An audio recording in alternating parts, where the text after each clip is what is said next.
Taman ලෝකේ බලවතා කියලා මිනිස්සු හිතාගෙන හිටියට ස්වභාව ධර්මයේ තමයි මේ ලෝකේ බලවතා. ස්වභාව ධර්මයේ ළඟ අපි හැමෝම පරාදයි.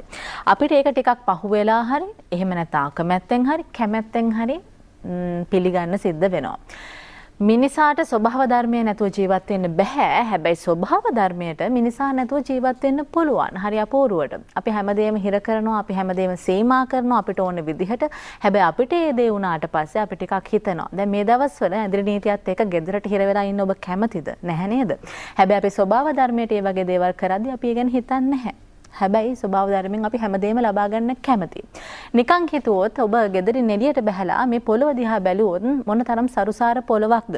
මොනවා හරි දෙයක් ඉස්සට පස්සේ යම්කිසි බීජ ටිකක් දැම්මට පස්සේ සමහර වෙලාවට අයියා ඒ දිහා බලන්න ඕනෙත් නැහැ. ඒක පැලයක් විදිහට වර්ධනය වෙලා ඔබට ඵල ලබා දෙන තැනට පවා එනවා. ඒ තරම් සරුසාර භූමියක් අපි තියාගෙන හැබැයි මෙතෙක් කාලයක් අපි හැමදේම පිටරටින් ගෙන්න ගත්තා. අපිට සමහර වෙලාවට මේ පොළේ වගා කරන්න පුළුවන් දේ පවා අපි පිටරටින් ගෙන්න ගත්තා. අපේ සල්ලි අපි එළියට දුන්නා. හැබැයි එහෙම නැතුව අඩුම තරමේ කෘමිනාශකයක්වත් යොදන්නේ නැතුව ඔබට පුළුවන් හරි විශ්වාසයෙන් ඔබේ වත්තෙන් ඔබ ආහාරයට ගන්න දේ උපය ගන්න. අන්නේ ඒ තැනට ඔන්න ආපහු හිතන්න මේ ව්‍යසනයත් එක්ක ඔබට මාවත හැදිලා තියෙනවා. ඉතින් අපි වවමු අපි විශ්වාසයෙන් මේ දේවල් ආහාරයට ගමු. අපේ දරුවන් අපේ රටේ අනාගතය සහ අපේ සෞඛ්‍ය ගැන හිතද්දී අපිට ඒ ගැන හිතන්න වෙනවා.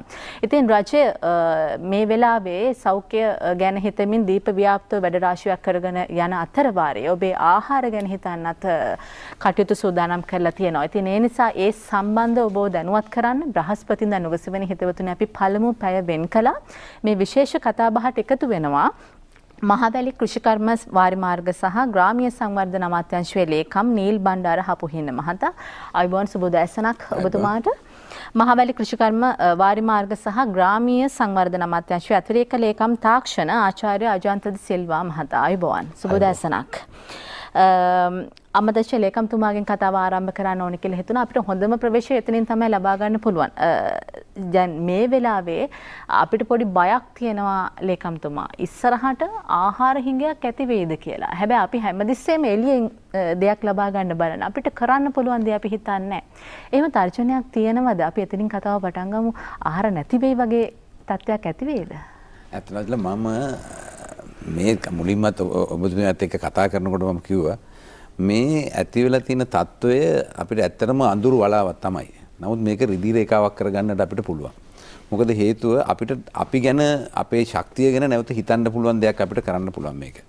විශේෂයෙන් මේක අපි කවුරුවත්ම මේවා නිකන් ප්‍රබන්ධ කතා හැටියට අපි අහලා තිබිච්ච දේවල්. නමුත් අපේ අස්පනා අපිට මේක ඇත්තක් වෙලා තියෙනවාද? මෙහෙම දහස් ගණන් මිනිස්සු මැරෙනවා, දහස් ගානකට ලෙඩ රෝග බෝ වෙනවා, මූණු පාරවල් වහලා මිනිස්සු ගෙවල් වල ඇතුළට කූඩු කරලා තියෙන එහෙම සමාජයක. ඉතින් එතකොට අපිට ඒක හොඳ තත්වයට කොහොමද අපි පත් කරගන්නේ කියන එක අපි කල්පනා කරන්න ඕන පළවෙනි එක.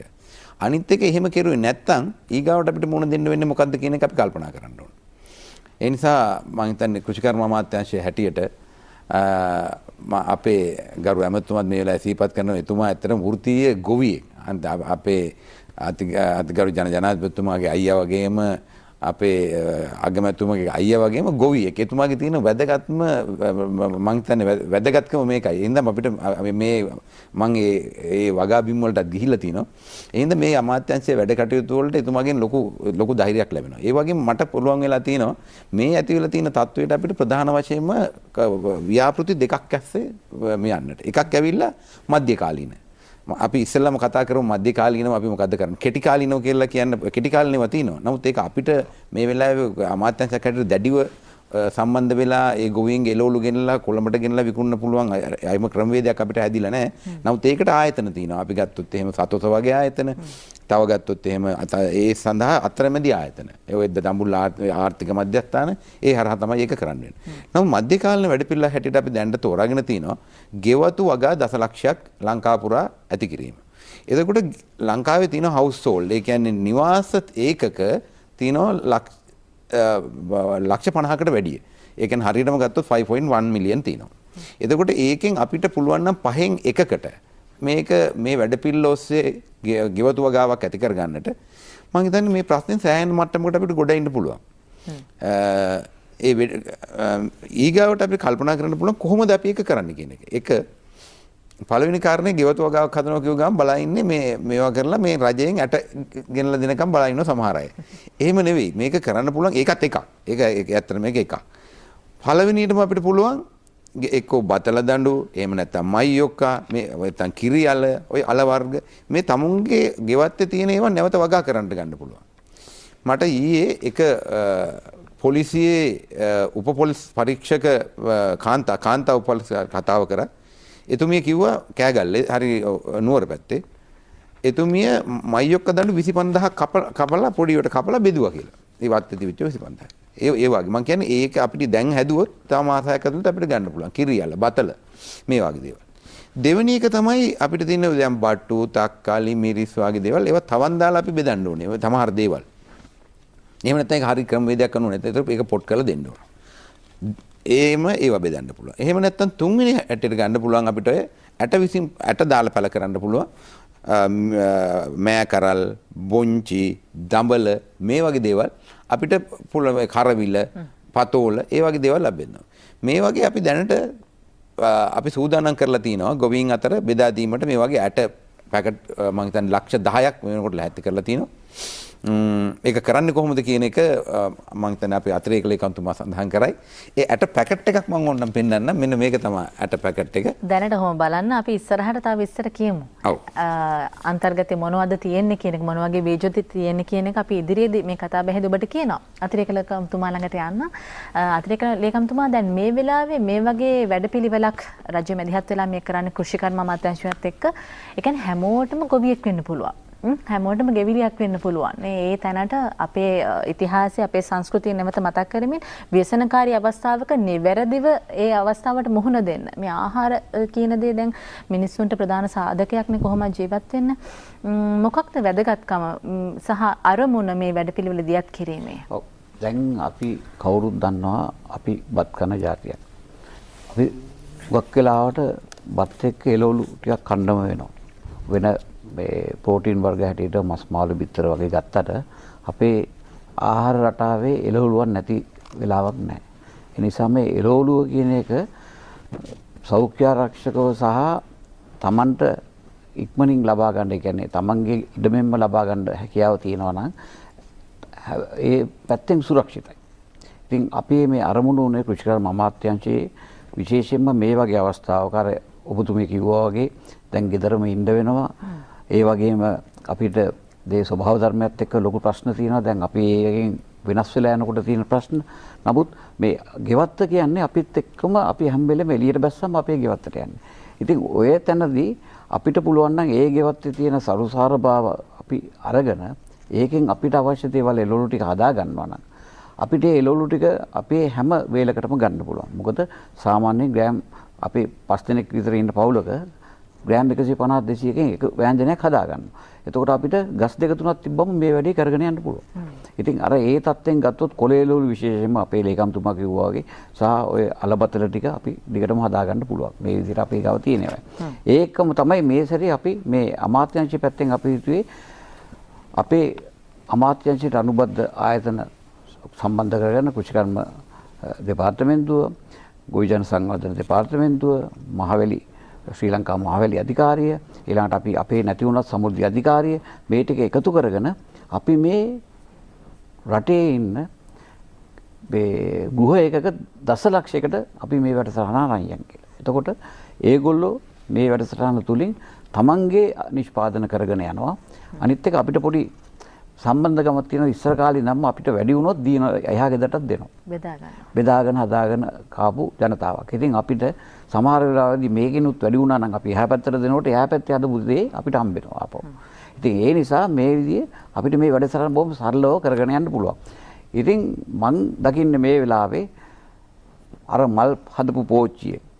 එහෙම නැත්නම් අපි අතහැරලා දාපු මේ ප්ලාස්ටික් බාල්දි තියෙන්න පුළුවන්. එහෙම නැත්නම් සමහරට වතුර ගෙන ආපු වාදන තියෙන්න පුළුවන්. ওই ටික අරගෙන අපිට මේ වැඩේ පටන් ගන්න පුළුවන්. ඔව්. හොඳ තැනකට ආවේ. ආයත් නීල් බණ්ඩාර මහත්මයා ළඟට ආවොත් සමහර ආහාර අපි ආනයනය කළා. දැන් එතකොට ආනයනය කරපු ආහාර දේශීයව වගා කරගන්න අපිට එම හැකියාවක් තියනවද? ඇත්තටම මෙහෙම ඇත්තටම මචං මේ ඒ කොටස අපි දෙවෙනියට කතා මේක අපි මම හිතන්නේ පළවෙනියට මේ ගෙවතු වගා සම්බන්ධයෙන් ටික ඉවර කරලා මොකද ඒක දෙවෙනි එක දෙවෙනි වැඩසටහන හැටියට තමයි ඒක මම කතා කරන්න කල්පනා කරේ. අපි ඒක දෙවෙනිට කතා කරමු. මේකේ තව කිව්ව යුතු දේවල් තියෙන ටික අපි කරලා ඊගාවට ඒක හොඳයි නේද? දැන් බීජ ටික බලමු අපි. මේකත් බලලා.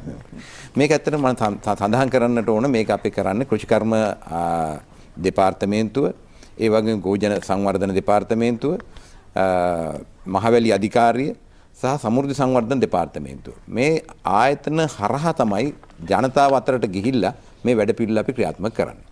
ඒ කියන්නේ දැනටමත් අපි මේ වගේ පැකට් ලක්ෂ 6ක් ගෝජන සංවර්ධන දෙපාර්තමේන්තුව හරහා ඒ කියන්නේ ඒගොල්ලෝ ඉන්න කෘෂිකර්ම පරීක්ෂණ හා සංවර්ධන නිලධාරී කියලා ලංකාව වටේ ඒ අය සහ අනිත් තව ඉන්න සමෘද්ධි සංවර්ධන දෙපාර්තමේන්තුවේ සමෘද්ධි සංවර්ධන නිලධාරී මේ ගම් වලින් නිලධාරීන්. ඒතර මේගොල්ලෝ දන්නවා කාටද මේ පැකට් දෙන්න ඕන. ඒ කියන්නේ කවුද මේ පැකට් එක දුන්නොත් හදන අය. ඒ හින්දා ඒක අපිට හරි ලේසි. ඒ ක්‍රමවේදයක් අපිට හදාගන්න අපි මීට ඉස්සරත් මේගොල්ලෝ මේක කරලා තිබ්බා. ඒ නිසා දැන් මේ ඇට පැකට් අපි අවශ්‍ය කට්ටියට පමණයි දෙන්නේ. අනිත් එක නැත්තම් මම දැක්කා මීට ඉස්සර බෙදා දීපු ඇට පැකට් තාමත් ගෙවල් වල ලාච්චු වල තියෙනවා. අනිත් මේක ඊටමත් මේක අතට හමු වහාම මේක ශේෂ්ත්‍රයට පැල කරන්නට ඕන. මොකද නැත්තම් මේකේ ප්‍රරෝහණේ කාලය සමහර වෙලාවට සති 3ක් වගේ කාලයක් තමයි සමහර රටවල තියෙන්නේ. උදාහරණයකට මම මේක දැන් අද කඩලා පෙන්නුවොත් මෙන්න මෙහෙම තියෙන්නේ මේක මේ වගේ භෝග වර්ග 5ක බීජ භෝග වර්ග 5ක් මෙන්න මෙහෙම එක පැකට් එකයි. නමුත් මේ වගේ ගත්තොත් එහෙම මේ දඹල. එහෙමනේ. මේක ඇවිල්ලා මෑට. මේ ඇවිල්ලා බණ්ඩක්කා. මේ මිරිස් වර්ග දෙකක්. මාළු මිරිස් සහ අනික් මිරිස් මේක දෙකක්. මේක මම හිතන්නේ හදාගත්තොත් ගෙදරකට අවශ්‍ය කෑම වර්ග ටික මම හිතන්නේ සම්පූර්ණයෙන්ම ඒ කියන්නේ එළවලු අවශ්‍යතාවයෙන් යම් කොටසක් මේක පරිමහ ගන්න පුළුවන්. නැවත වතාව මම පෙන්නන්නම් ඒක. අපි කිව්වොත් ලේකම්තුමා ආයෙත් මොනවද තියෙන්නේ මේ බීජ වර්ග? පල්ලෙහාම තියෙන දඹල. දඹලට ඊට පස්සේ මෑ පොළොම් මෑනේ. මෑ කරල්. ඊට පස්සේ බණ්ඩක්කා. ඊට පස්සේ මිරිස් වර්ග මාළු මිරිස් එකයි අනිත් එක. උඩ ඒක අම්මිරිස්. සාමාන්‍ය ගෙවත්තක වගා කර ගන්න පුළුවන්. ඒ කියන්නේ සහ මේ පරිසරය අනුව වගා කරගන්න එක ප්‍රශ්නයක්. දැන් ඔතන ওই පල්ලෙහා දෙක තුන මම හිතන්නේ සාමාන්‍ය ගොඩක් පරිසරවල කියන්නේ දඹල කියනවා මෑ කියනවා බණ්ඩක්කා කියනවා හැදෙනවා. මිරිසුත් මෙහි කොළඹ ඒ කියන්නේ ගොඩක් පැතිවල හැදෙන දේවල්. නමුත් අපි ඔතන දීලා නැහැ. ඇත්ත වශයෙන්ම ගත්තොත් ලීක්ස්ද එතනින් ගියාම තව තියෙනවනේ උඩ රට එළවලු වර්ග තව ගත්තොත් බීට් ලීක්ස් මේ වගේ දේවල් අපි දීලා නැහැ. ඕක ගොඩක් පැතිවල වගා කරන්න පුළුවන් දේවල්. හොඳයි එහෙනම් වටිනවා. දැන් බලන්න ඔබට අදහසක් එන්නේ නැති මේ භෝග වර්ග 5ක් අඩංගු මේ බීජ ඇසුරුමක් ගන්න තියෙනවා නම් කොයිතරම් හොඳද? ඒක කොහොමද කරගන්නේ කියලා අපි කියන්නම්. හැබැයි ඊට කලින් අතිරේක ලේකම්තුමා ළඟට ගියොත් දැන් ඉඩ ප්‍රශ්නයක් තියෙනවානේ. කලින් ඔබතුමා කිව්වා ඇත්තටම අපේ ගෙවල් වල අපි අතහැරලා දාපු වාජන තියෙනවා, ඉඩ කඩ තියෙනවා. සමහර කාලට මල් පැල වර්ග ගොඩක් පැල කරගෙන ඉන්නවා. ඒ තැන්වල මේ වගේ එළවලු පැලයක් හදා ගන්න පුළුවන් තියෙනවා. හැබැයි සමහරවන්ට ඉඩ නැහැ.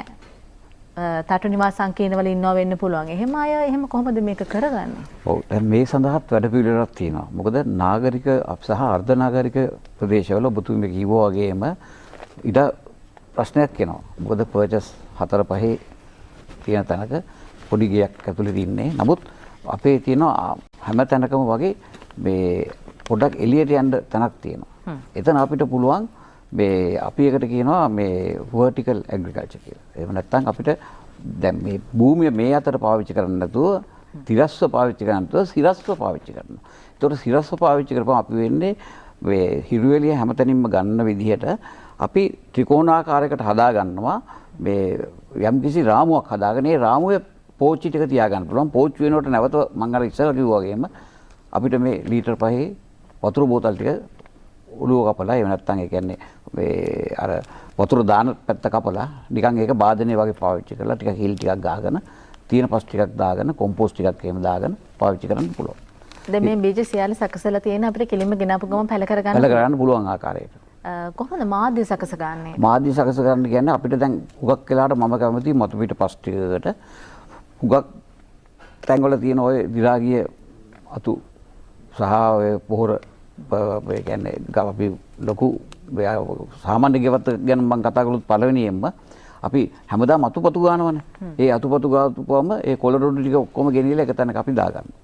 එතකොට සමහරලාට ගෙදර තියෙන කෑම ಜಾති වල අපි වැඩිපුර කෑම ඉවර වුණාම ඒ ටිකත් ගිහින් දානවා. අපි මේ ගේන එළවලු වල ඊළඟට ඔය මාළු ගත්තොත් ඒ මාළු කටු මේ ඔක්කොම තැන් වලට එක තැනකට දැම්මනවානේ වලක් කාලා එහෙම නැත්නම් එක තරක තියෙනවා. ඒතකොට ඒවා ටික ටික දිරන්න ගත්තාම මේවා හොඳ පොහොරක් වෙනවා. කොම්පෝස්ට් පොහොර දාගන්න පුළුවන්. අන්තිමට මේක කොම්පෝස්ට් වෙනවා ඇත්තටම. මොකද කොම්පෝස්ට් මේ අපි කොම්පෝස්ට් හදන ක්‍රියාවලියක් තියෙනවා. නමුත් මේකත් නිකම් වෙනකොට ටිකෙන් ටික කොම්පෝස්ට් වෙලා යනවා. ඒකින්ද තමයි අර ටිකෙන් ටික අපිට කළු වෙලා මේ හොඳට ඒ කොළ ටික ටිකෙන් ටික පොහොර තත්ත්වයට පස් වෙනවා. එතකොට මේ පොහොර ටිකකුත් මේකට භාවිත කරලා ඉතින් මතු පිට පස් එක්ක මේ කොම්පෝස්ට්ත් එකතු කරලා හදාගත්ත මිශ්‍රණයක් තමයි අපි මේකට දාගන්න ඕනේ. හැබැයි අපි මේ වෙලාවේදී කල්පනා කරන්න ඕනේ හුඟක් මැටි තියෙන පස් දාගන්න හොඳ නැහැ. මොකද ඒතකොට වතුර එකතු වෙනවා වැඩි.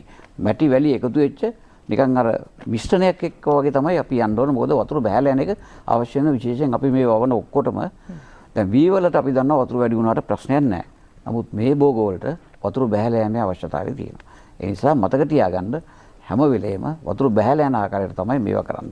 පෝච්චි හැදුවත් එහෙම නැත්නම් ගෙදරක මේ තැනක හැදුවත් වතුර බහැලා යන තැනක තමයි හදන්න ඕනේ. නැත්නම් වතුර බැස්සේ නැත්නම් ඉක්මනින්ම මේක මැරෙන්න පුළුවන්. එහෙම නැත්නම් වගාව හොඳට හැදෙන්නේ නැහැ. ඒ නිසා ඒ ටික මතක තියාගෙන වැඩේ කළ යුතුයි. සහ ආරක්ෂාව ගැන හිතනවනේ අපිට වට කරනවා. දැන් සමහර වෙලාවට ඔබ කලින් වගා කරලා තියෙන කෙනෙක් නම් ඔබට අත්දැකීම් තියෙනවා. හැබැයි එහෙම කලින් වගා නොකරපු කෙනෙක්ටත් මේ කාලේ හිතලා වගා කරන්න කියන එකයි මේ කියන්නේ. විශේෂයෙන් රජයේ මැදිහත් වෙලා කෘෂිකර්ම අමාත්‍යාංශය හරහා මේ වගේ වැඩපිළිවෙලක් කරන්නේ ඔබේ යහපත වෙනුවෙන්මයි.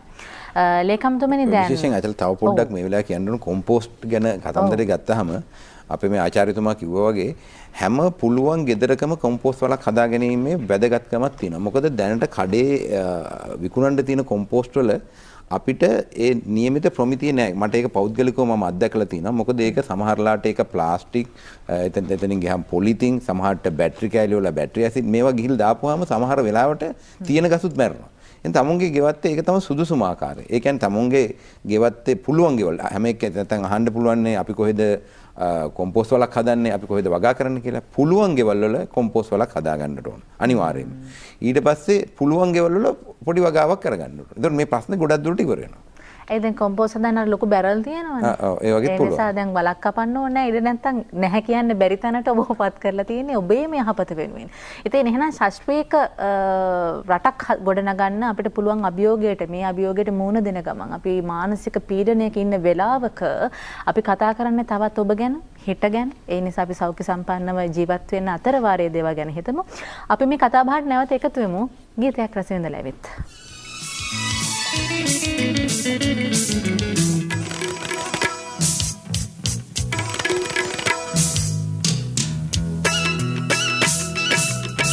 රන්වන්දුල් කරන් පැතිලා නැමිලා බරවීලා කලරවිලා රමණී සෝභාගෙත් වතු පිරිලා සාර ඕකෙත් වතු පිරිලා සාර ඕකෙත් වතු පිරිලා සාර රන්වන්දුල් කරන් පැතිලා නැමිලා බරවීලා කලරවිලා රමණී සෝභාගෙත් වතු පිරිලා සාර ඕකෙත් වතු පිරිලා සාර ඕකෙත් වතු පිරිලා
ලංකේ අපි හුදකලා ජාතියක් නෙමෙයි.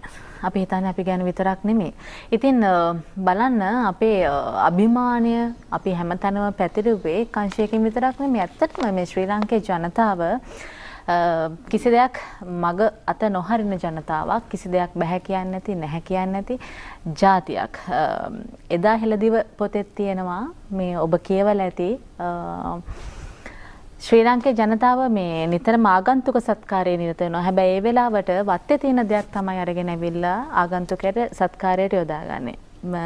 සමහර වෙලාවට බීමයක් හදලා දෙනවා, සමහරට කෑමක් දෙනවා. ගම්වල තාම මේ චාරිත්‍රය තියෙනවා. අපි ගමේ ඉඳලා නගරයට ඇවිල්ලා පදිංචි වෙලා ජීවත් වුණත් අපේ ඇඟේ අපේ ලේතුලේ බව තියෙනවා. ඉතින් ඒ නිසා ආයෙත් අපිට මේ වගා කරන තැනට යන එක අපහසු දෙයක් නෙමෙයි. බලන්න විශේෂයෙන් දැන් කෘෂිකර්ම අමාත්‍යාංශය මේ විදිහට ඔබට එය වඩා පහසු වෙන්න මෙහෙම බීජ ලබා දුන්නාට පස්සෙත් ඔබ ඒ බැහැකින තැනක ඉන්නවා නම් ආපහු ඒ ගැන හිතන්න වෙනවා. අපි තාමත් හිතන්නේ සල්ලි දීලා එළියෙන් දෙයක් අරගෙන කන්න නම් අපිට විශ්වාස නැති. ඔබ හොඳ ආකාරම දන්නවා මොනවද මේ කෘෂිකර්ම යොදලා තියෙන්නේ, මේ කෘෂිනාශක මොනවද යොදලා තියෙන්නේ කියලා කෘෂිකර්මාන්තයේදී අපි දන්නේ නැහැ. ඒවා වගා කළේ කොහොමද, ඇසුරුම් කළේ කොහොමද, ඒ විශ්වාසය නැහැ. හැබැයි මේ වගේ බීජ ඇසුරුමක් අරගෙන මේ බීජ යොදලා ගෙදර හදාගන්න එක මොනතරම් විශ්වාසදායීද? ලේකම්තුමනි, දැන් වටිනාකම ගැන කතා කළොත් මිල කරන්න බෑ. හැබැයි පුංචි වටිනාකමක් දීලා මුළු රටේම ඉන්න ජනතාවට මේ බීජ ඇසුරුම් ලබා දෙන්න කෘෂිකර්ම අමාත්‍යාංශය කටයුතු කරනවා. දැන් හැමෝම මේ වෙලාවේ වත්ත සූදානම් කරගෙන තියෙන්නේ. බීජ තමයි ප්‍රශ්නයක් වෙලා තියෙන්නේ. කොහොමද කොහෙන්ද මේ දේ ලබා ගන්න පුළුවන් වෙන්නේ? ඇත්තටම අචලා මෙහෙමයි. පළවෙනි මම කිව්වා වගේ මේ පළවෙනි කොටස බීජ එනකම් බලා ඉන්න එපා කියන එක. අදම උදැල්ලක් කරගෙන වත්තට ගිහිල්ලා මේ වැඩේ පටන් ගන්න. ඒ කරලා එතන තියෙන මයියොක්කා දඬු ටික, එතන තියෙන බතල දඬු ටික, අර කිරියල ගහ, අර ඒ තමුන්ට පුළුවන් එක ගෙවත්තේ වගා කරන්න. දෙවෙනියට තමයි අපි බීජ. එතකොට තමුන්නාන්සලාගේ උදව්වට අපි එනවා. අපි කියලා කියන්නේ ගෝජන සංවර්ධන දෙපාර්තමේන්තුව, කෘෂිකර්ම දෙපාර්තමේන්තුව, ඒ වගේම සමෘද්ධි සංවර්ධන දෙපාර්තමේන්තුවේ නිලධාරීන් තමුන්නාන්සලා කියන්නේ ඒගොල්ලෝ දන්නවා ඔබ කවුද කියන එක. ඒ නිලධාරීන් ගමේ ඉන්න නිලධාරීන් ගෙදරට ඇවිල්ලා ඒගොල්ලෝ මේ වත්ත සසකසලා තියෙනවා නම් ඇත්ත වශයෙන් මේකට උනන්දුවක් දක්වනවා නම් ඒ අය මේ බීජ පැකට් ලබා දීමට කටයුතු කරයි. එතකොට මේ ඊ타මත්ම වටින එකක් තමයි මේ ඊ타ම වටින කියන්නේ මේක ඇත්තටම ප්‍රරෝහණ ශක්තිය දැන් කාටවත් කියන්න බෑ මේක අපි ගෙනල්ලා දැම්ම පැලවුන්නේ නැහැ කියලා. මොකද මේවට අපි පරීක්ෂා කරලා බලලා තමයි තියෙන්නේ. හැබැයි මේකේ තියෙන ඇසුරුම් දිනයක් එහෙමයි. එතකොට මේක පුළුවන් තරම් ඉක්මනට මේක ශේෂ්ත්‍රයට දාන්න කියන එක තමයි මට කියන්න තියෙන්නේ. එහෙම මේ නරක වෙනවා නම් එහෙම ඇසුරුමෙන් ඉවත් කරාට පස්සේ හුලං වැදුනොත් ඒක කඩලා මෙව තියන්න බෑ. ඒ කැඩුවාම ඒ ටික ශේෂ්ත්‍රයට දාන්න ඕනේ. කඩන්න නැතුව තියන්න පුළුවන් සමහර ඒවා ඒ කියන්නේ එහෙම කරලා. එතකොට මේකට තමුන්නාසලා විමසන්න ඕන අය තමයි ගෝජන සංවර්ධන දෙපාර්තමේන්තුව, සමෘද්ධි සංවර්ධන දෙපාර්තමේන්තුවේ සමෘද්ධි සංවර්ධන නිලධාරීන්, කෘෂිකර්ම පරීක්ෂණ හා සංවර්ධන නිලධාරීන්. මේ අය තමුන්නාසලාගේ දැට ඇවිල්ලා මේක අවශ්‍ය උපදෙස් සමාට ලබා දෙයි. අනිත් මේවා සම්බන්ධයෙන් දැඩි උපදෙස් අවශ්‍ය වෙන්නේ මේ ගහක් වණ්ඩක්ක ගහක් දැම්මම ඇට පැලවෙන ආකාරය තමන් හිතන තමුන්නාසලා දකි. අනිත් එක ඒ සතුට තමුන්නාසලා භුක්ති විඳින්න. මම හිතන්නේ ඒක මේ ගෙදර නිකන් ඉන්න කාලේ ඉතාමත්ම හොඳ දෙයක්. උදේට ගිහිල්ලා මේ ඇට පැලවිලා තියෙන විදිය බලන්න. අනිත් එක වල්ගස් ටික ගලවලා දාන්න. මේ සතුට මම හිතන්නේ දිගටම පවත්වාගෙන යන්න පුළුවන් එකක්. අනිත් එක තමුන් වගා කරන දේ මොකද්ද? ඒ කන්නේ මොකද්ද කියන එක දන්නවනේ. නැත්නම් අර ගොඩක් වෙලාවට මෙතුමිය කිව්වා වගේ අපිට අභියෝග ගොඩක් ජය ගන්නට පුළුවන් જાතියක්. ඒ කියන්නේ අපේ හමුදාව ගත්තාම අපි දන්නේ මෙච්චර ශක්තියක් තියෙනවා කියලා. යුද්ධෙ තිබිච්ච හින්දා තමයි අපි දන්නේ හමුදාවට මෙච්චර දෙයක් කරන්න පුළුවන් කියලා. මේ අවස්ථාවේ සුනාමි ආපු නිසා තමයි අපි දන්නේ සුනාමියට අපේ ජනතාව එක්කවිලා මුහුණ දෙන්න පුළුවන් කියලා. මේකත් මම දන්නවා අනිවාර්යයෙන්ම අපේ ජනතාවට එක්කවිලා මුහුණ දෙන්න පුළුවන්. මේකත් මම හිතන්නේ මේක අනිවාර්යයෙන්ම හෙට ඉඳන් අද ඉඳන් උදැල්ල අරගෙන වත්තට ගිහලා පටන් ගන්න මේ ආහාර අරුබුදය අපිට ජය ගන්න පුළුවන් කියන එක මට දැඩි විශ්වාසයක් තියෙනවා. ඒ කරන ආකාරය ප්‍රායෝගිකව ඉටු කරන ආකාරය අපේ අතිරේක ලේකම්තුමා පැහැදිලි කරා. හොඳයි. දැන් ගෙවතු වගා තරංගයක් වගේ හොඳම ගෙවත්ත කාටද තියෙන්නේ? ඒ වගේ තැනකට තෝරනවා කිව්වොත් ඔන්න තරංගෙට වගේ කරයි. හැබැයි අපිට එහෙම දෙයක් කරන්න බැරි කමකුත් නැහැ. ඉස්සරහට ඒකත් අපි සූදානම් කරලා තියෙනවා. එහෙම සූදානම් වෙලා තියෙනවා. ඒ කියන්නේ ග්‍රාමනිලධාරී මට්ටමින් හොඳම ගෙවත්ත තෝරලා ගෙවතු 1 2 3 කියන එක අපි සූදානම් කරලා තියෙනවා. මම මෑට පැකට් ලබා දුන්න වහාම ඒ වසමට අදාළව තෝරනවාද? තෝරනවා. ඉතින් ඔබට කොතනද බෑ කියන්න පුළුවන්. ගොවිජන සේවා මධ්‍යස්ථාන හරහා ඔබට මේවා ලබා ගන්න පුළුවන්. එහෙම කතා කරන්න වැඩිදුර විස්තර ලබා ගන්න දුරකථන අංකයක් තියෙනවා. 011346 3953. 011346 දැන් මේ ඇසුරුම තියෙනවානේ. මේ ඇසුරුම ඇතුලේ තියෙන සෞභාග්‍ය ගෙවත භෝග වර්ග 5ක බීජ අඩංගු වෙලා තියෙන්නේ. මෙන්න මේ පැකට් එක තමයි මේ ඇසුරුමේ තියෙන්නේ. තාක්ෂණික තොරතුරු සඳහා අමතන්න 1920 කෘෂි උපදේශන සේවයේ අංකයත් ලබා දීලා තියෙනවා 1920. ඉතින් කොතනවත් අතරෙන්නේ නැහැ. ඔක්කොටම වැඩි වැදගත්කමක් තියෙනවා මේ ඇසුරුම් කළ දිනේ. දිනේ ඉතා වටිනවා. ඔව් ඒක මොකද ඒක කියන්නේ මේ දිගටම තියාගන්න එපා කියලා මේක. ඔව් ඒක ඉක්මනින් පාවිච්චි කරන්න කියලා. දැන් ඒ වගේම තව දෙයක් තියෙනවා ඊට මෙහා ඇසුරුම් කළ දිනේ අපේ ලේකම්තුමා කිව්වා මේ පැත්තේ තියෙන්නේ මේ පැත්තේ තියෙනවා මිල සඳහන් කරලා බලන්න පුළුවන් පුංචි රුපියල් 20ක මිලක්. ඒ මිල මේ ඇසුරුමටත් ඊට වඩා මිලක් යනවා කියලා ඔබට පේනවා. මේ ලියුම් කවරේ print කරලා ගත්තොත් ඊට වැඩි යනවා. ඒකනේ බලන්නකො දැන් හැබැයි පිටුපස මේ සියලු දේවල් වල විස්තර සඳහන් කරලා තියෙනවා. සහතික කරන ලද එළවලු ආවොම් පැලවීම 75%ක්. ඒ කියන්නේ මේ වර්ධනය 75%ක් විශ්වාස කරලා තියෙනවා. ඉතින් කොහොමද කරගන්නේ? බීජ සිටුවන බිම සකසගන්නේ කොහොමද? පොහොර යොදන්නේ කොහොමද? කෘමි පාලනය සඳහා ඔබ මොකක්ද කරන්න ඕනේ කියන එක සහ මේ පැකට් එක ගෙනාවට පස්සේ සිසිල් වියලි ස්ථානයක ගබඩා කරන්න අවශ්‍යම දේවල් සඳහන් කරලා තියෙනවා. ඉතින් ඔබට මේ ලබා ගන්න පුළුවන් ගොවිජන සේවා මධ්‍යස්ථානය හරහා 011346 කියන අංකයට කතා කරලත් වැඩිපුර විස්තර දැනගන්න පුළුවන්. අතිරේක ලේකම්තුමා ළඟට ගියොත් ආපහු දැන් අපි අර කලින් කිව්ව කාරණාව ඉඩක් නැහැ කියන්න බෑ. ඉඩක් තියෙනවා. කොතන හරි හදන්න පුළුවන්. අපි දැකලා තියෙනවා සමහර කාලට මේ බට වලත් එළවලු පැල කරලා තියෙනවා මේ මහල් නිවාස වල ඉන්න අය. එහෙම ඒ අභියෝග ජයගත්ත අය ඉන්නවා. එතන නිහාට ගියාට පස්සේ හරි පැලේ හැදුවට පස්සේ සාමාන්‍ය මාසයක් වගේ කොයිතරම් කාලයක් යනවද පළදාව ලබා ගන්න? ඔව් මේ දැන් අපි දීලා තියෙන කොක් වර්ගය කියන්නේ වර්ග පහ. මාස එකමාරකින් පස්සේ අස්සන්න පළමු අස්සන්න පටන් ගන්න පුළුවන්. මොකද අපි කියන්නේ එකපාරට මේ අස්සන්න ගොඩක් කියන අස්සන්න ඇත්තටම නියම ප්‍රශස්ත අවස්ථාවට එන්න මාස දෙකක් විතර යනවා. ඒකට මාස එකමාර විතර ඉඳගෙන පළවෙනි මේ කරල් කීපේ එනවා පටන් ගන්නවා. ඒ නිසා අපිට මේ විදිහට අපිට ඒක කඩාගෙන යන්න පුළුවන්. මාස 3න් පස්සේ දෙකමාරෙන් පස්සේ අනිවාර්යයෙන්ම සෑහෙන කාලයක් අපිට මේ විශේෂයෙන් බණ්ඩක් වගේ ඒවා කප බණ්ඩක් දිගටම අපේ අස්සන්න ගන්න පුළුවන්. තඹල ගන්න පුළුවන්. ඔව් මට නම් අත්දැකීම තියෙනවා අපේ ගෙදර නම් පැල කරලා තියෙනවා. හැබැයිම දන්නේම නැති කෙනෙක්ට එක වතාවක් අස්වැන්න ගත්තට පස්සේ ආයෙත් ඒ ගස් වලින්ම ඒ පැල වලින්ම අස්වැන්න ගන්න පුළුවන්. දිගටම ගන්න පුළුවන්. උගක් කාලයක් බෞද්ධ බණ්ඩක් අයමත් කප ගන්න පුළුවන්. දඹල. ඔය අඹල ඒ විදිහට ගන්න පුළුවන්. මෑ කරල් ගන්න පුළුවන්. කෘෂි වදුරු වලට මොකද කරන්නේ? කෘෂි වදුරු වලට අපි ඇත්තටම දැන් පළවෙනිටම කියන්නේ දැන් මම හිතන්නේ ඔය අපි ඇසුරුමෙමත් දාලා තියෙනවා මේ කුමියෝ ඉන්නවා නම් මොකද අපි ලොකු වගාවක් නෙමෙයිනේ හෙක්ටයාර් ගණන් අක්කර ගණන් වගාවක් නෙමෙයි. බොහොම සීමිත ප්‍රදේශයක වපන්නේ. ඒ නිසා කුමිය දැක්කනම් අරන් අයින් කරා නම් පළවෙනි වැඩේ තමයි ලේසිම ක්‍රමය.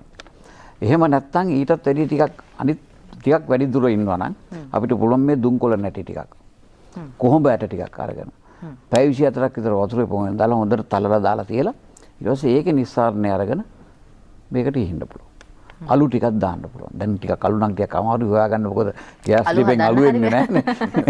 හැබැයි අලු හදන්න හරි වෙනවා. හදාගෙන හරි ඒක කරන්න පුළුවන්. ඉතින් ඒ වගේ සරල ක්‍රම වලින් තමයි අපි කියන්නේ මේ කුමි සහ මේ දිලීර වගේ આવොත් මර්ධනය කරන්න කියලා. එහෙම නැතුව කිසිම ක්‍රිමිනාශකයක් අපිට ඇදිය යුතු අවශ්‍ය වෙන්නේ නැහැ. මොකද මේ වර්ග කෘෂිකාර්ය දෙපාර්තමේන්තුවේ හුඟක් රෝග සහ පලිබෝධ වලට ඔරොත්තු දෙන වර්ග තමයි අපි උතෙන්ට දාලා තියෙන්නේ. ඒ නිසා මතක තියාගන්න හුඟක් වෙලාවට අපි දීලා තියෙන මිරිස් වල වුණත් ඔය දැන් හුඟක් වෙලාවට මිරිස් වල එනවා අපි කොළ කොඩු වීමේ රෝගේ කොළ කොඩු වීමේට ප්‍රතිරෝධී සහ අවම කොළ කොඩු වීමක් එන්න තියෙන වර්ග තමයි අපි උතෙන්ට දාලා තියෙන්නේ. ඉතින් ඒ නිසා හැම වෙලෙම මේ බීජ කට්ටලේදී ඔබට තියෙන ප්‍රශ්න අඩුයි. හැබැයි වගා කිරීම හොඳට කරගන්න ඕන. අර ලේකම්තුමා කිව්වා වගේ මේක අරන් නිකන් තියාගෙන ඉන්න එපා. දැම්ම බහින්න හදලා තියනවා නම් දැම්ම මේ ඇට ටික දාගන්න. කොම්පෝස්ට් හදලා තියනවා නම් එහෙම නැත්නම් අපි ගාව තියෙන කොළ රොට් ටික එකට දාලා මේ හොඳට මතු පිටපස්සත් එක්ක කවලම් කරලා වැඩේ පටන් ගන්න. වතුර අඩු මේ බහැලා යන තැනක මේ වැඩේ කරන්න. එහෙම නැත්නම් පෝච්චි වල පටන් ගන්න. වතුර ටිකත් අපිට ඔබ වෙන්න දෙයක් නැහැ. මේ පායන කාලේ වුණාට අපිට ගෙදර කොච්චර වතුර නාස්ති වෙනවද? නාන වතුර ටික තියෙනවා. ඊට පස්සේ ගෙදර කෑම වලට පිඟන් අරවා මේ හොදන වතුර ටික ඒ ටික එකතු කරගන්න පුළුවන්. ඉතින් ඒ ටික දාලා හරි වතුර ටික ටිකෙන් ටික දාගෙන අපිට මේ වැඩේ කරගෙන යන්න පුළුවන්. මොකද අපිට ජල පාලනය කියන එකට මහ දෙයක් ගැන හිතන්න දෙයක් නැහැ. ඊළඟට මේ කුමි උදුරට මම අර කිව්වා වගේ ප්‍රශ්නයක්වත් නැහැ. ඊළඟට අස්වැන්න ගන්නවා කියන එකටත් ලොකු වියදමක් නැහැ නේ. මොකද අපි ගෙදර ඉන්න කට්ටිය එකතුලා කරන්නේ. හොඳයි.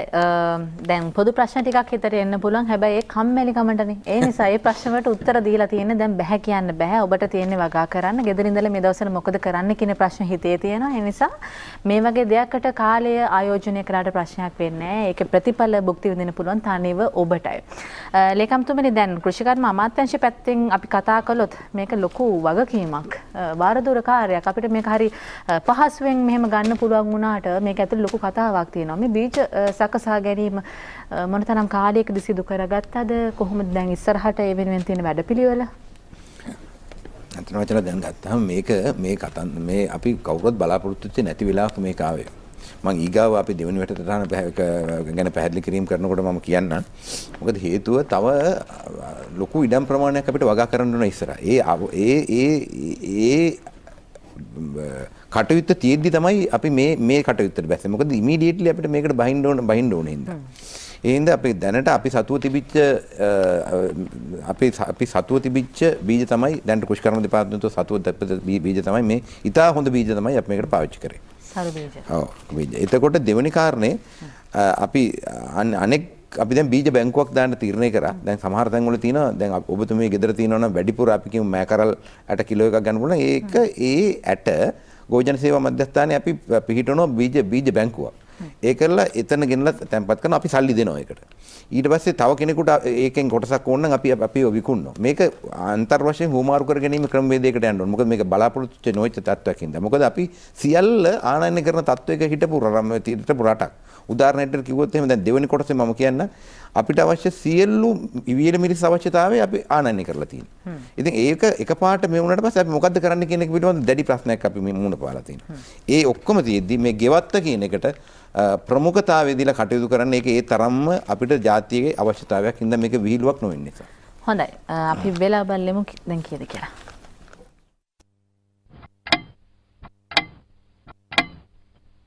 බෙල්වා එක ලංකාවේ එක අපිම එක.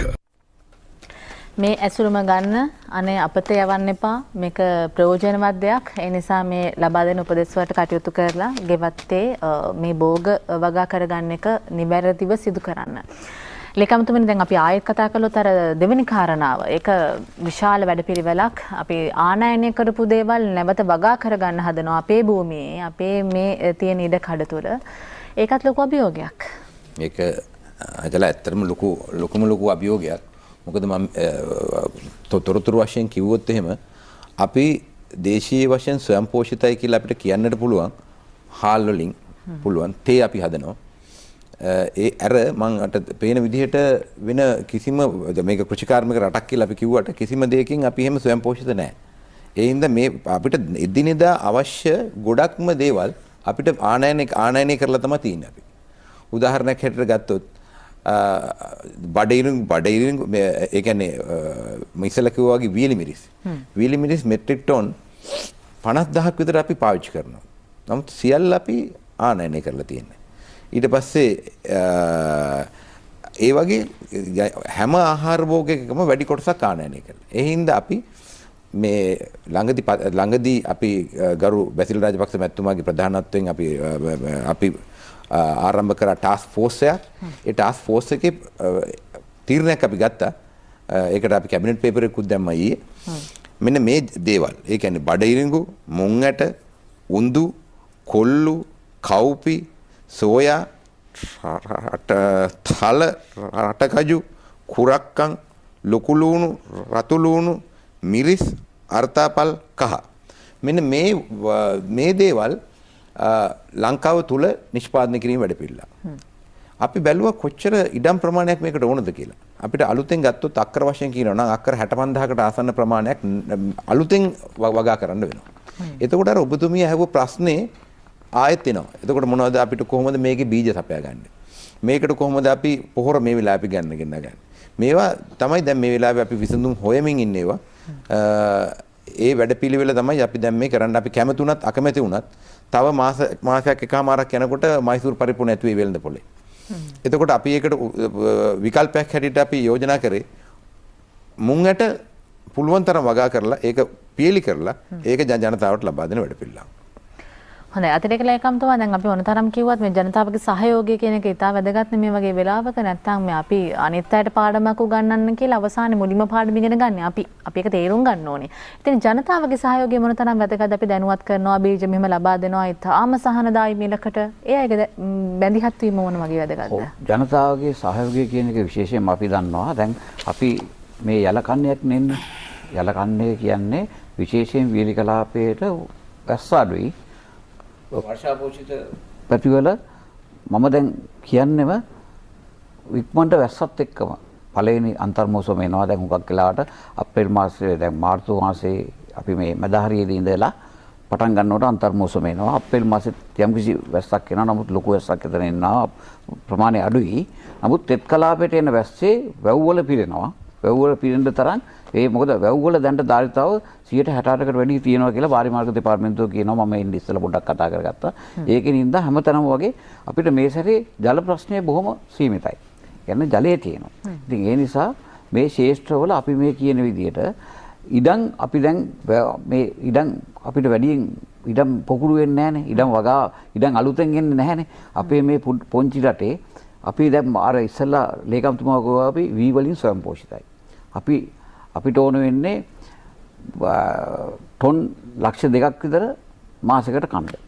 ඒකට ටොන් ලක්ෂ 24ක් තිබ්බම කන්න පුළුවන්. නමුත් අපි ඊට වැඩි යලමහා කන්න දෙකන්නේ වවපුවම අපි බොහොම වාසනාවන්තයි. අපිට තියෙනවා වී සෑහෙන ප්‍රමාණයක්. ඒ නිසා අපි දැන් මේකෙන් ඉඩම් ටිකක් ගන්න තමයි බලාපොරොත්තු වෙන්නේ මේ කුඹුරු වලින්ම යම් කිසි හොඳට ජලය බහැලා යන තැන්වල මේ අතිරේක බොග වවන්න. ඉතින් ගොවි මහතුරයාට ඔබතුමන් ළඟින් අපි ඉල්ලන්නේ මේකට අපිට සහයෝගය දෙන්න. ඒ හින්දා අපි මේකට ඇත්තටම මේ නියාමනය කරනවා අපේ වාරි මාර්ග දෙපාර්තමේන්තුවේ ඉඩම් තියෙනවා. ඊළාට ගොවි ජන සංවර්ධන දෙපාර්තමේන්තුවෙන් ජලය සපයන ඉඩම් තියෙනවා. මහවැලි අධිකාරියෙන් ජලය සපයන ඉඩම් තියෙනවා. මේවයි හොඳට ජලය බැස යන ඉඩම් කැලි තියෙනවානේ. ඒවා ටිකේ අපි මේ කියන අතිරේක භෝග වලට සම්බන්ධ වෙන්න කෘෂිකර්ම උපදේශකවරු ඊළඟට අපේ ගොවි ජන සංවර්ධන දෙපාර්තමේන්තුවේ ඉන්න අපේ කෘෂිකර්ම පර්යේෂණ හා නිෂ්පාදන සහකාරවරු ශේෂ්ත්‍රයට එයි මේ වගේ උපදෙස් දෙයි ඊළඟට බීජ සම්බන්ධයෙන් තියෙන ප්‍රශ්න අපි කෘෂිකර්ම දෙපාර්තමේන්තුව හරහා සහ එහෙම නැත්නම් අපිට අවශ්‍ය වුණොත් බීජ පිටින් ගන්න ඕන ඒවට බීජ පිටින් අරන් දෙන්න අපි අමාත්‍යාංශයට අපි සම්බන්ධ වෙනවා ඒ එක්ක එකතු වෙලා මේ කන්නේට වගා කරන්න. කන්නේ පටන් ගන්නකොටම අපි මේ ජලයේ අඩු අවම වශයෙන් භාවිතා කරගෙන නිෂ්පාදකතාවය වැඩි කරගන්න. අනිත් එක තමයි අපි දන්න එකක් හැම භෝගයකම තියෙනවා යම්කිසි විභවස්යන්ක්. මේ විභවස්යන්ෙන් අපි අඩු ප්‍රමාණයක් භාවිත හම්බෙන්නේ මේ වෙලාවේදී. මොකද හේතුව සමහර වෙලාවට අපි හරියට වතුර හරවන්නේ හරියට මේ වගාවේ කටයුතු සියලුම හරියට කරගෙන යන්නේ නැහැ. ඉතින් ගොවි මහතුරු අන්න ඒ පැත්තෙන් මැදිහත් වෙන්න ඕන. හොඳින් ඒ කටයුතු ටික කරලා අස්වැන්න රැකගෙන අපි බලමු වැඩි හොඳ මස්වැන්නක් ලංකාවට අරගෙන දීලා අපිට අර ආනයනයේට අපිට තියෙන ප්‍රශ්නේ හින්දා අපි මේ ආනයනයේට ආදේශන භෝග තමයි අපි හිතාගෙන ඉන්නේ මේ ආනයනයේට ආදේශනයක් ඇටියට අපේ රටේම නිෂ්පාදනය කළා අපිට ආඩම්බරයක් එතකොට මේ නිෂ්පාදනය හින්දා අපිට ඇති වෙන්න ආහාර තියෙනවා කියන්නේ.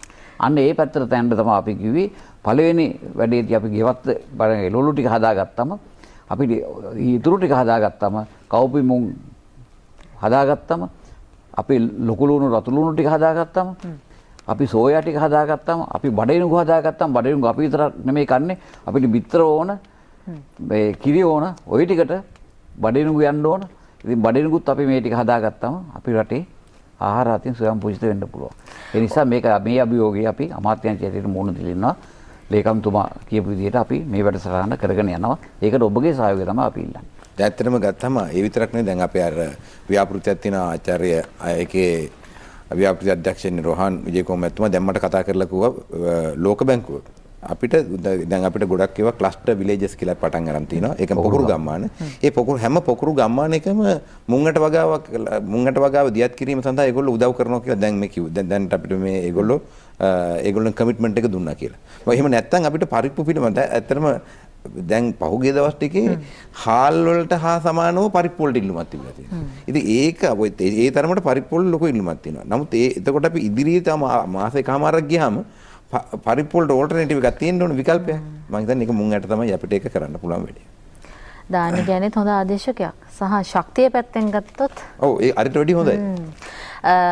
ලේකම්තුමා අපි අවසාන වශයෙන් කියමු දැන් රජය මේ වෙලාවේ තීරණ ගන්න ජනතාව වෙනුවෙන් සහ දැන් විශේෂයෙන් කෘෂි කර්ම අමාත්‍යාංශයේ මැදිහත් වෙලා තා වටින වැඩක් මේ කරන්නේ බලන්න ඔබව අත නොහැර ඔබට ශක්තියක් වෙනවා මේ පැත්තෙන් අපි අවසාන වශයෙන් කියමු තවත් හිතට අරගෙන නැතිනම් මේ කාරණාව අපි කොතනින්ද අපි ඇයට මතක් කරන්නේ මේ කළ යුතුම දෙයක් වගේ මෙහෙමයි තව මාසයක් එකමාරක් නැත්තම් දෙකක් ගියාම අපිට ආහාර පිළිබඳ ප්‍රශ්නයක් තියෙනවා එළවලු ටික නැහැ කෑම ටික නැහැ කියලා කියනවට වැඩිය මේ වෙලාවේ තීරණයක් කරොත් ඒ කියන්නේ ඔබ මට්ටමින් ඔබේ මට්ටමින් කරන්න පුළුවන් උපරිමේ කරන්න මම හිතන්නේ ඒක තමයි ජාතිය වෙනුවෙන් කරන ලොකුම සේවය. මොකද හේතුව ඔව් මහජනයාව හැටියට. ඒ කියන්නේ හමුදාව මේ කරනවා වගේ වෛද්‍ය ශාස්ත්‍රය මේ කරනවා වගේ මේ ඔබ ගෙදර ඉඳන් ඔබටත් යම්කිසි ලොකු රාජකාරියක් තියෙනවා කරන්න. හොඳයි බොහොම ස්තුතියි. අපිට ලැබිලා තියෙන කාල වේලාව අවසන් අපි ඔබට කලින් මතක් කරපු දුරකථන අංකයට කතා කරලා වැඩිපුර විස්තර දැනගන්න පුළුවන්. කෘෂි කර්ම අමාත්‍යාංශයේ ලේකම්තුමාට අතිරේක ලේකම්තුමාට තාක්ෂණ ස්තුතිවන්ත වෙනවා මේ ගැන දැනුවත් කරන්න ආවට. හිතවතුනි ඔබට බාරයි මෙතනින් එහාට මේ කතා බහේ සාරය අරගෙන යන්න. ඔබට නිරෝගී සුවය ප්‍රාර්ථනා කරනවා. බොහොම ස්තුතියි මේ කතා බහට එකතු වුණාට ආයුබෝවන්. හිතවතුනි ඔබට ආරාධනා කරනවා රැඳී සිටින්න බ්‍රහස්පතින්දා නුගසිවනත් සමග.